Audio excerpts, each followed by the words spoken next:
Yeah, live, sir. So good evening, doctors and all the participants. Shuman, on behalf of Shield Healthcare, welcome you all in today's session on causes and remedies for male infertility. And our guest speaker is Dr. Apoorba Kumar, sir. So it's my pleasure to introduce sir, although sir doesn't need any kind of introduction. All we know, sir, but it's my formal responsibility to introduce sir.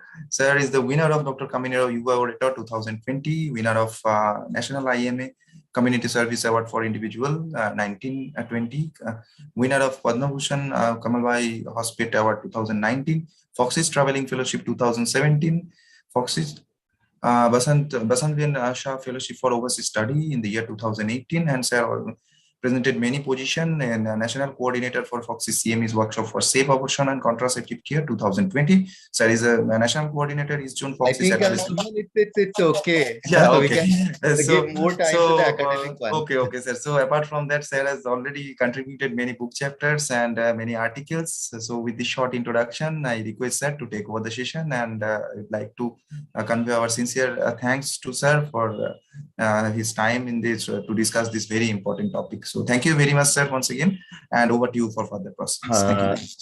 First of all, at the outset, I would like to thanks to Shield Healthcare.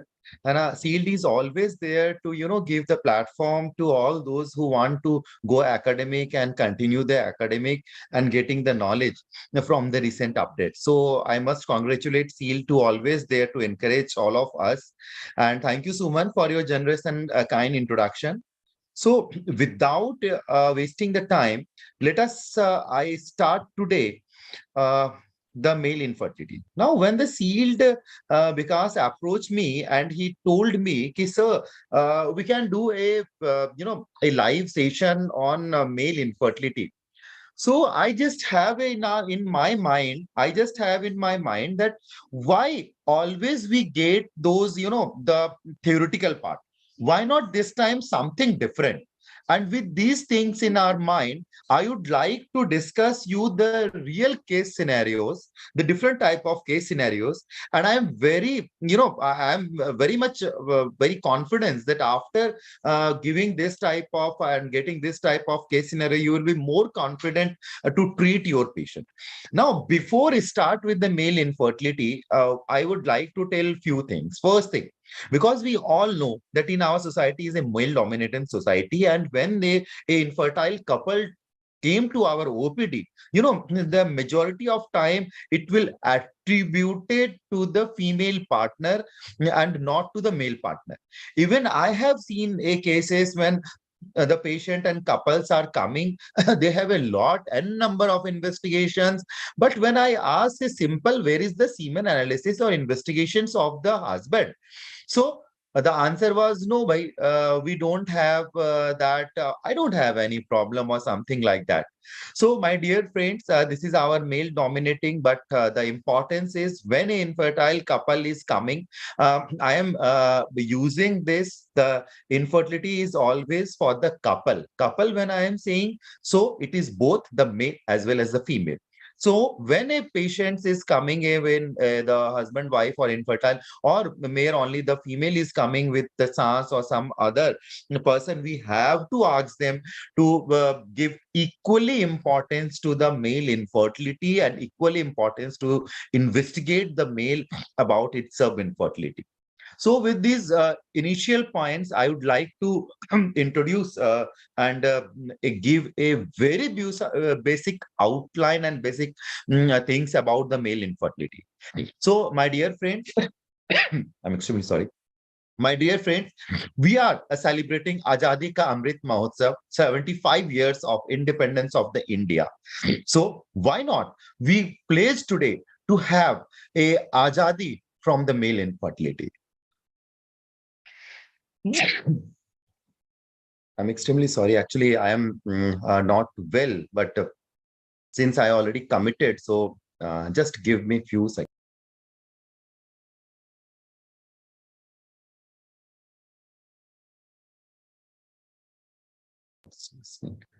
So we are celebrating Azadi Ka Amrit Mahotsav.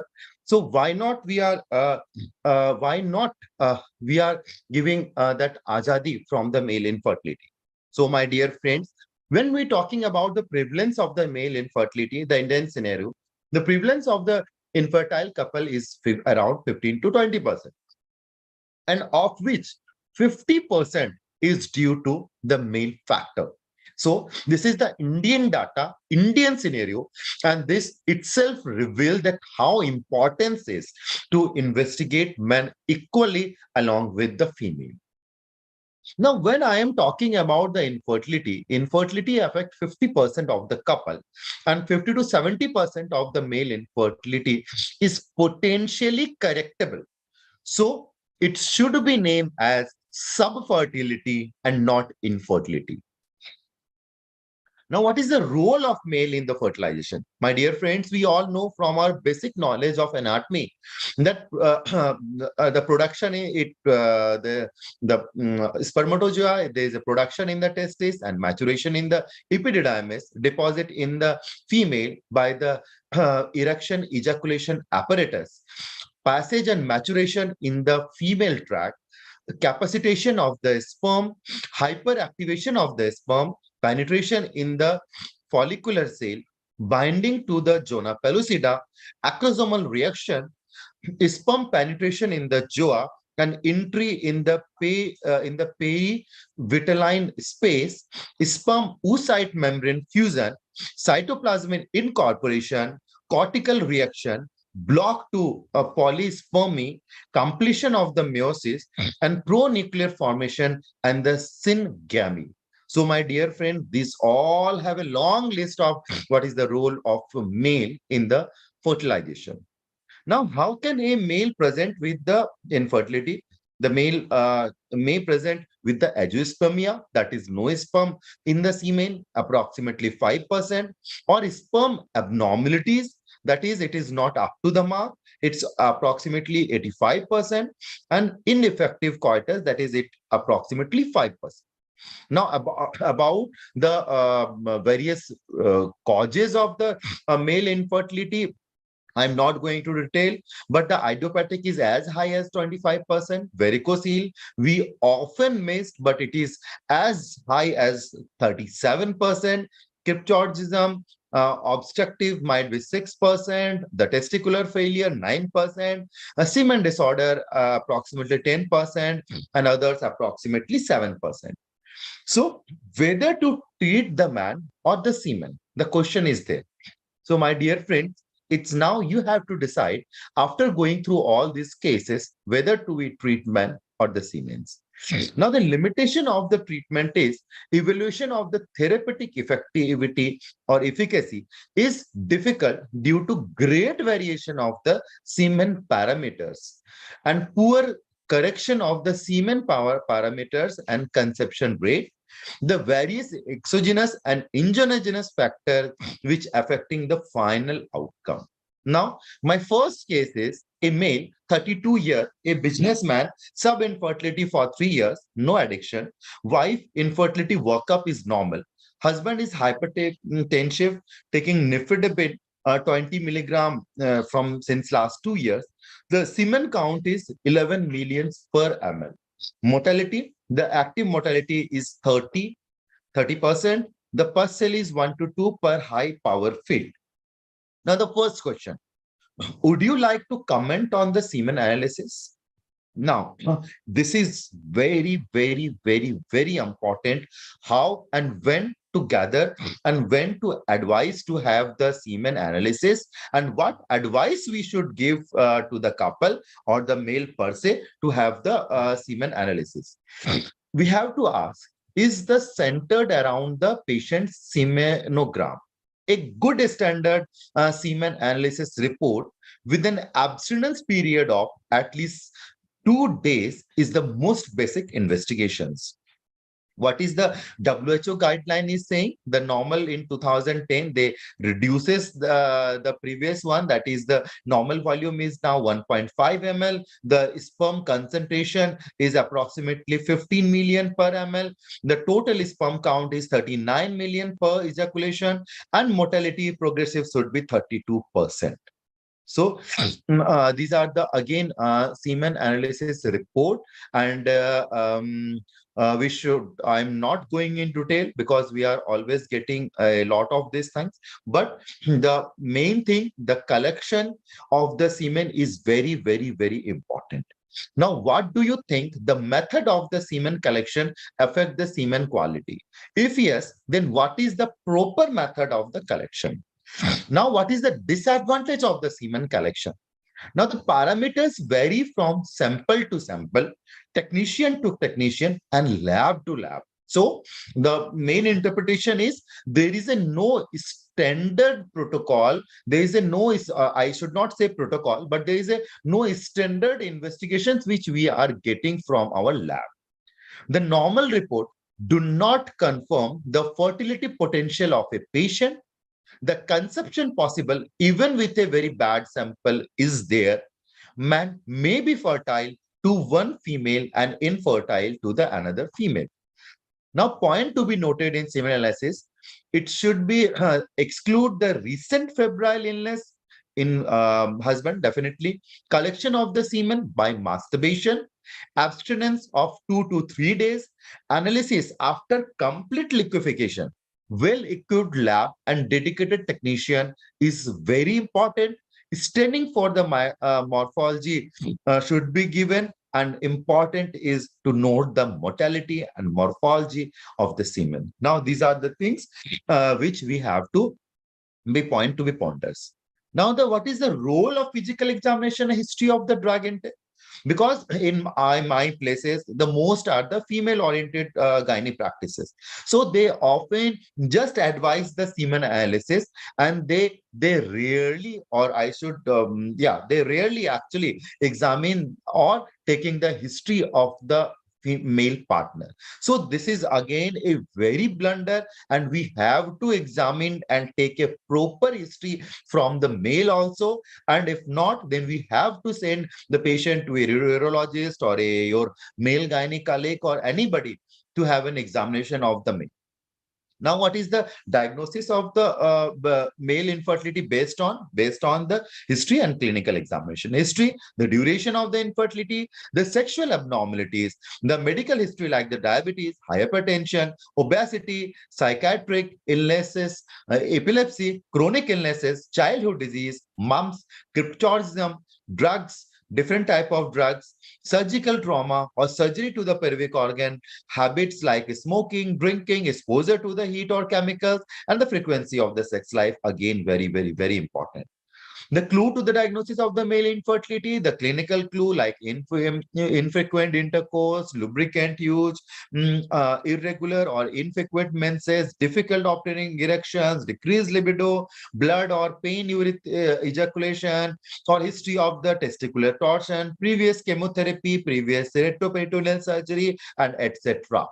These all you really get a very good history, because many a time I have seen one patient, if not one patient, but one known as unconsumable marriage is also not very uncommon in the society, where all the parameters of husband and wife is normal, and it's due to the lack of the intercourse, there is a no issue with them. So the taking history, and particularly sexual history taking, is very, very important. Now, the physical examination, the test is size, consistency, the epididymis, like if it is distended, beaded, or scarred, the vast differences present or absent, thick, beaded, discontinue, we should. The cord should be, examined for any varicocele, again, very important. Abnormality of the penis should be noted. Now, it is if we have anything or any abnormality, examination and USG of the testicles and testicular size, and examination of the vas and ultrasound of the vas is again very, very, very, very important. Now, the medical which impact the spermatogenesis, like hormone, steroid therapy, antibiotics, especially sulfasalazine, alpha blocker, 5-alpha reductase inhibitor, chemotherapeutic agents, radiation, finasteride, narcotics, these all have a very negative effect in spermatogenesis. So, if the patient is taking this, we have to take the history and take any another or alternate drug which will not affect the spermatogenesis. Now, how will you investigate in this particular case? Now, the basic investigations, yes, semen analysis, blood sugar, endocrinic evolution, like the, thyroid profile, FS, LH, or, testosterone level, or ultrasound of the, inguinoscrotal region, or the semen microbiology, though not routinely done.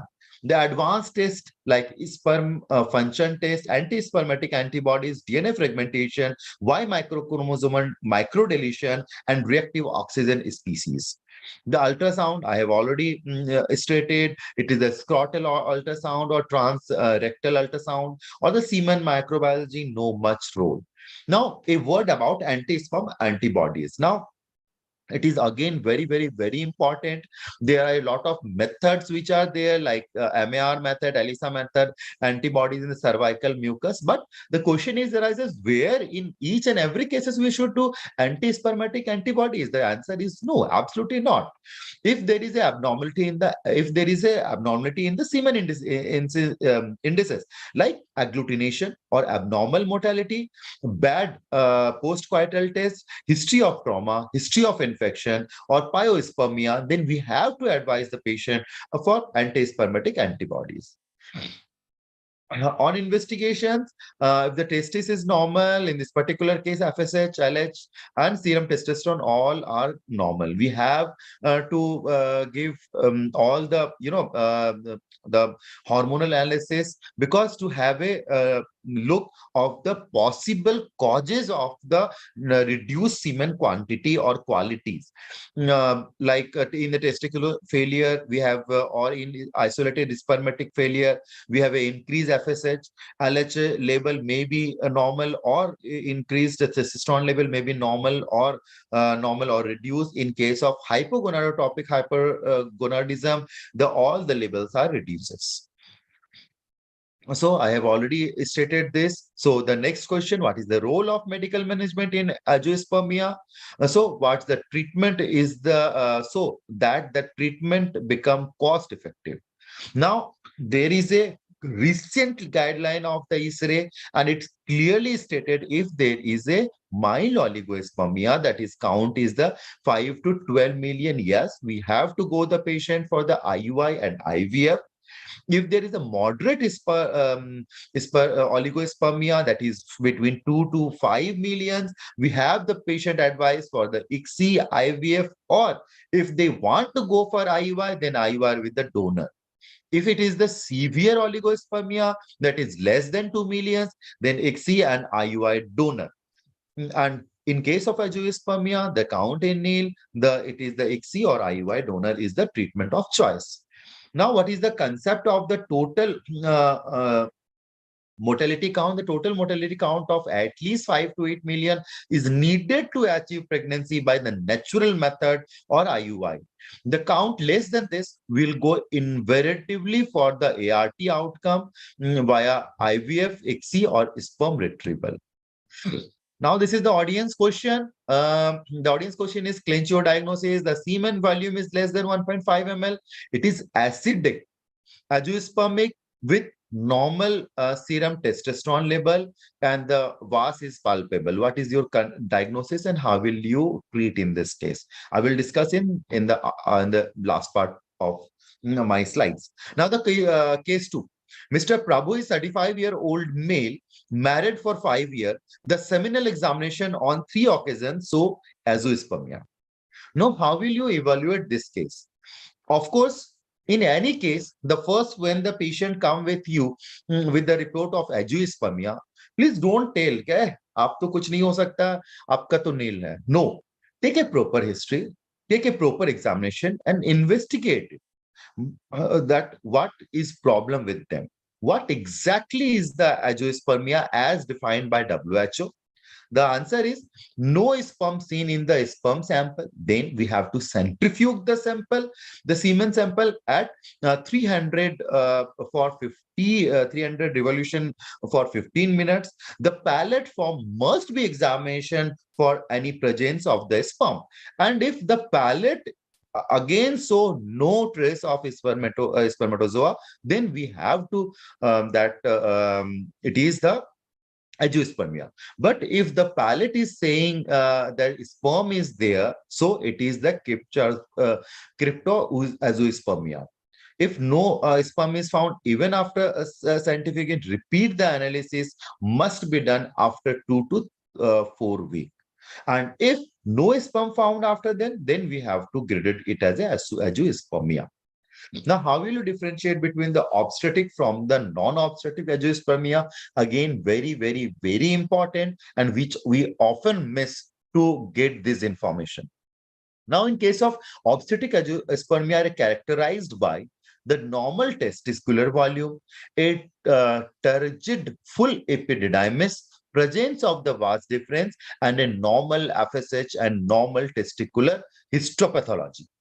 The obstetric azoospermia contain approximately 40% of the cases of azoospermia.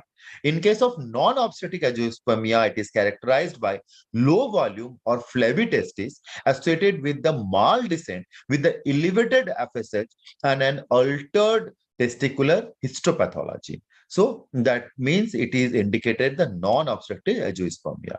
What the American Urology Association is saying, it recommended serum FSH, serum testosterone in all case of initial hormonal assessment and additional LH, prolactin and E2 in severe oligospermia and azoospermia. So it is not your just doing a mere, a semen analysis is not finish your job. You have to do this initial hormone assessment. An elevated FSH level greater than twice the normal upper limit is a reliable indicator of abnormal spermatogenesis and severe testicular dysfunction.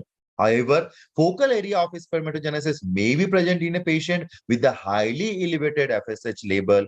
Recently, a stronger correlation has been demonstrated between inhibin B and spermatogenesis. What is the label of obstruction? It may be intraepididymal, vasoepididymal, intravasal, or ejaculatory duct obstruction, or congenital bilateral absent of the vas. Now, what is the importance of semen volume, semen pH, and fructose in this case? I mean to say, in case of azoospermia. The low or absent ejaculatory volume, that is low, less than 2 ml, or in the recently it is less than 1.5 ml, it indicate there is a failure of expulsion, incomplete collection, short abstinence, retrograde ejaculation, and either there is a obstruction or there is a congenital absence of the vascular duct. What are the other investigation which you like to suggest in this case where there is a azoospermia? In case of whether the size of the testis is normal, and the normal FSH, LH, normal testiculation, then what are the DD in this case? So the other diagnosis in this case might be the obstructive one, or might be there is some problem during the collection. So when these type of cases are present where there is a obstructed azoospermia, then we have a two option. We all know that is either retrieval versus reconstruction. Now, what is the ideal and what the guideline is saying? The guideline is saying the sperm retrieval technique with the ICSI give a better pregnancy rate than following reconstructive surgeries. However, it is more expensive and has a single event impact. So reconstructive surgery is a cheaper in long run and has a multiple event in impact. But retrieval is preferred to reconstruction because even after reconstruction, the sperm count and mortality remain low. The late surgical failure are a known complication. There is a chance of antibodies formation after the surgery, and there is a reverse mortality is something seen. Reconstruction is expensive and required greater surgical expertise. So now the retrieval is definitely and is one of the good choice, but again, it's depend upon the ability and it's depend upon the you. Now coming to the case 3, I'm extremely sorry. Mr. X, 28-year-old male from a low socioeconomic background, working as a worker in the blast furnace. Married, lifespan is 3 years and unable to conceive. On careful history, he is suffering from erectile dysfunction as well as premature ejaculation. His semen show oligospermia and asthenoazoospermia. No abnormality detected in sub infertility workup of the wife. Now, why this particular case I have put? Because of two reasons. First, to show you the importance of taking the sexual history. It is very, very, very important. And in many cases, even after correction of this sexual dysfunction, the couple is able to conceive. So taking the sexual history is very important. Now, second, this question is particularly framed because to show you that environment and occupation does have some role in case of male infertility. Okay, because in this particular case, the patient has a blast furnace used in that the constantly heated is there. So there is a problem in the spermatogenesis, and that's why the semen indices come to be low. Now, what is the role of occupation in the male infertility? I have already explained it does have role, and we have to take a detailed history of also the occupation of the male, because many times the occupation has have some role, and because some role, and mere the change of the occupation or some alteration in the occupation have some positive result in the infertility treatment. Now, the sexual dysfunction and a male infertility. My dear friend, I am the national coordinator of the Sexual Medicine Committee, FOXY. So it is again very, very, I have seen, and I have in my separate OPD where I see sexual dysfunction of male as well as the female. And believe me, Hannah, what we are talking is just a tip of the iceberg, and majority of the cases where present as a infertility have one or another sexual dysfunction. So taking the sexual history and correction of the sexual history is definitely very, very, very important. So how to proceed in this particular case? Yes, we have, if we are well aware of how to treat of this sexual dysfunction, we should advise them to do that. Okay, and we should advise them to go the sildenafil, that is the 5-PG inhibitors, and so it will improve their sexual dysfunction, and definitely they are able to have a successful sexual intercourse, and patient might get some positive results. Now, role of the evidence-based micronutrition in improving outcome of the male sub-infertility. Now, this is again very, very, very important because every day some new pharma company is coming and they are saying that we have this particular composition, and it has this positive role in the treatment of the male infertility. So what is that? What is the role of the letrozole and clomiphene citrate? Now, again, what the FDA or what the other authority are saying that they are not recommended, but few papers are saying, few publications are saying that yes, it has a role. What my personal experience, I have used clomiphene citrate in patients, in few of my patients, and I have get a good results.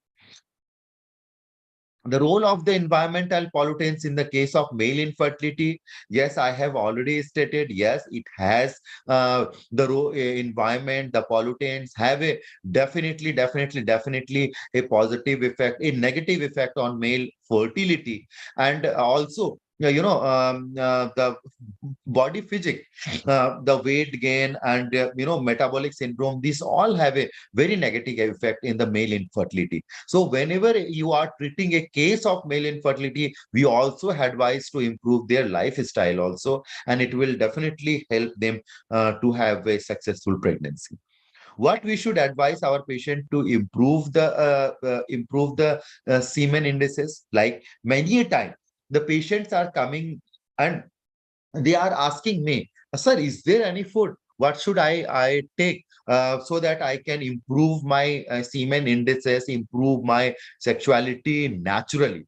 So there is nothing like that, any particular food habit or this, but yes, healthy diet. Early bed, go for a walk, do exercise, go to gym, or have a good and nutritious diet. Avoid junk food, avoid the oily food, and definitely it has improved in the role along with the medical treatment. Now the case 4. 32-year-old tech guy married for 4 years presented with the complaint of the primary infertility, or I should say primary sub-infertility. Trying to conceive for last 2 years, wife infertility workup is normal. Now husband semen analysis is obstetric type of Spermia, 3 cycle of IUI has failed. I'm extremely sorry. The husband says very oligospermia, and 3 IUI have failed. On examination, he has the grade 2 varicocele. Now this is again very important. What other history relevant in this case, and what we should look in the physical examination? Now, varicocele is a dilated, we know it's a dilated and tortuous of the vein of the pampaniform plexus, normally secondary to the internal spermatic vein reflux.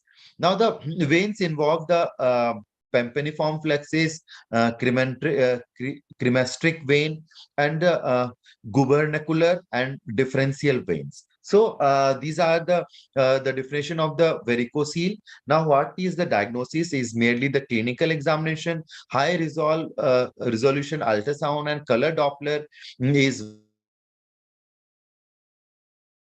mandatory, and the size of the internal spermatic vein, if it is more than 2.7 to 3 mm, then it is very much indicative of the varicocele. So what this is the clinical pictures what we are getting in physical examination, and these are the ultrasound Dopplers which we are getting. These are the various grading of the varicocele. I am not going to detail. Now, will you advise varicocele surgery? Yes, why? And if no, why? Now, the indication of the surgery in case of varicocele, if it is a clinically detectable varicocele with the abnormal semen parameters and the infertility. It include men with the azoospermia and with the very severe azoospermia. Large palpable varicocele in adolescent boy with the testicular atrophy, and varicocele associated with the deliberating testicular pain. Now, these are the indication of the surgery where we have to take help from our urologist and andrologist friend, and we have to send the patient. But for that, we definitely have to examine the patient for the presence of the varicocele. Now, which varicocele need to be operated? If it is a severe pathology if not to be operated, sorry, it is not to be operated. There is severe pathology in case of female partner, the highly elevated FSH, which poor indicator for the pregnancy, and subclinical varicocele. It is again controversial. If it is subclinical, we should not operate.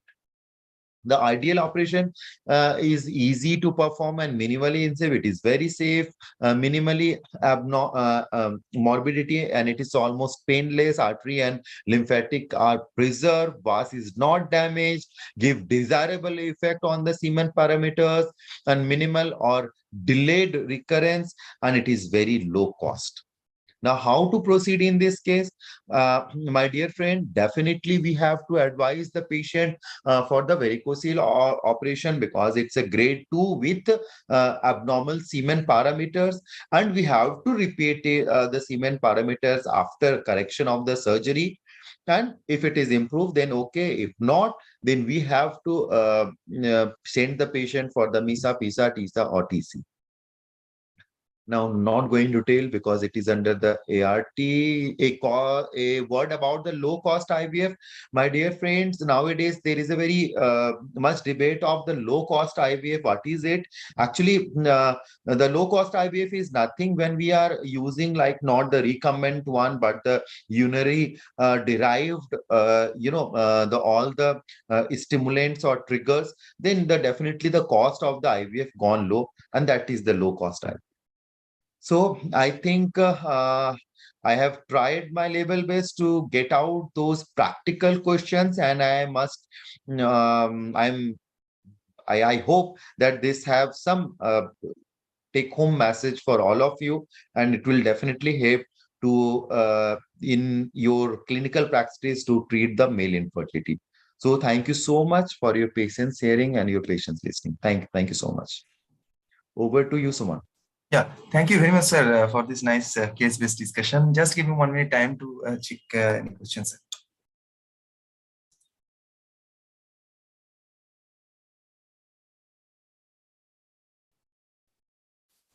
Sir, one thing that, as you mentioned, this semen analysis should be checked as there will be some variability in the case of diagnosis this male infertility. So do you recommend to check this semen analysis at the first time from different labs or something? What is your recommendation?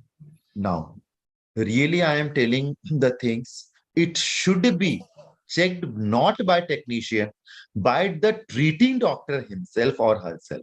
This is the ideal one. And what Esre and everybody is saying that on the very first instant, it should be by the doctor, by the treating ART specialist himself. But the problem in our situation or in our, we are like in a small cities, there is a lot of patients who are a lot of doctors who are only dealing with the ART patient or infertility. But in majority, or I can say in 80% or in small places, the gynecologists are seeing everything. It is also so the obstetrics, the infertility, the laparoscopy, and everything. So it is not feasible for them to see and look for the each incidences by themselves.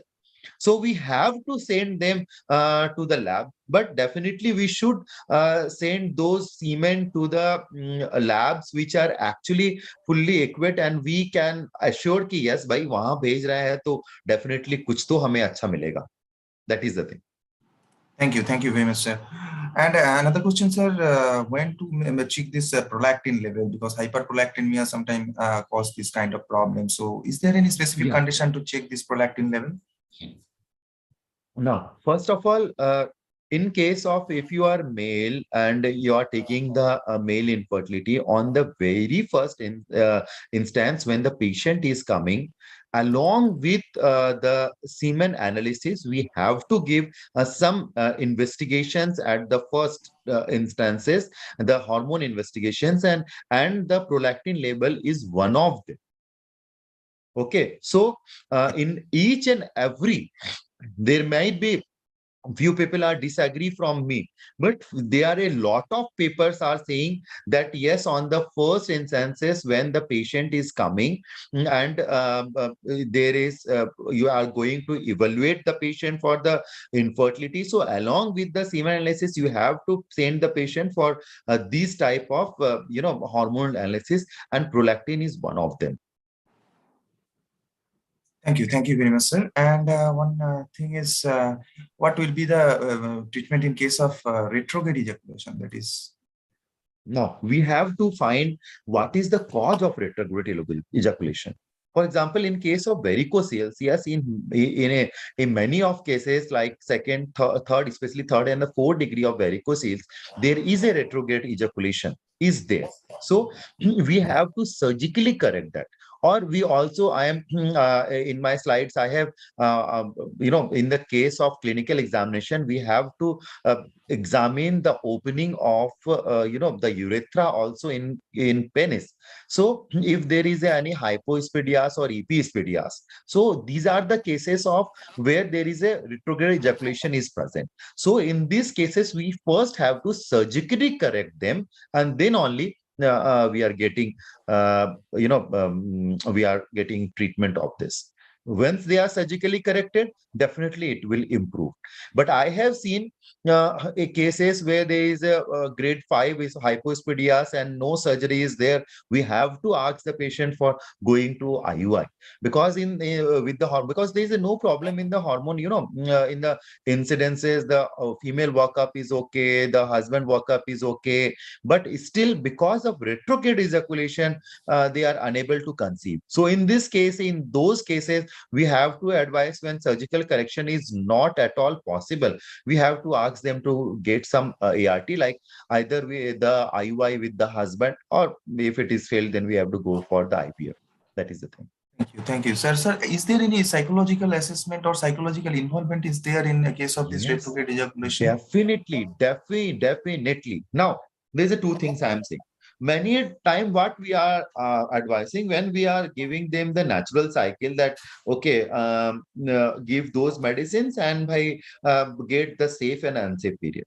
Now, the concept of this safe and unsafe period has gone. And I practically feel, when I previously used this word, the safe and unsafe period, and when I asked the husband, please, in this unsafe period, you should be with physical intercourse with your wife, then in majority and more than 90% patients come with me, and they are saying that I am unable to perform in that particular period.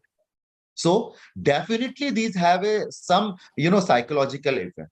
First thing. Secondly, what I am saying, when there is a lot of what our society is there, and we already blame when there's a, oh, he has a 6 month 6 महीने हो गए शादी को, देखो उसके बगल वाले का अभी एक ही महीना हुआ है and they conceive, है ना? तो so there is always psychological burden, there is always social burden, there is always family burden. So a lot of patients are coming with us with some amount of some mental distress, and we have to identify. And many a time I am using antidepressant, very low dose of antidepressant with them, and really they are really helpful for them.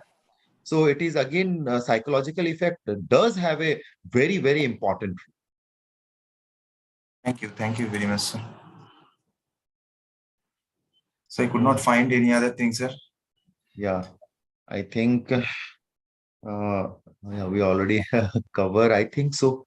Yeah, I'm trying sir. to cover, yeah, Yes, sir. almost every thing. It is a case-based, Yes. and since the last 2.5 years, when there is the COVID is there, people are very bored of getting those lectures, those lectures, Oh, okay, go sir. on Very lectures. So, nice so session, these sir. live cases and case-based discussion, I think it is more fruitful and helpful to all of us.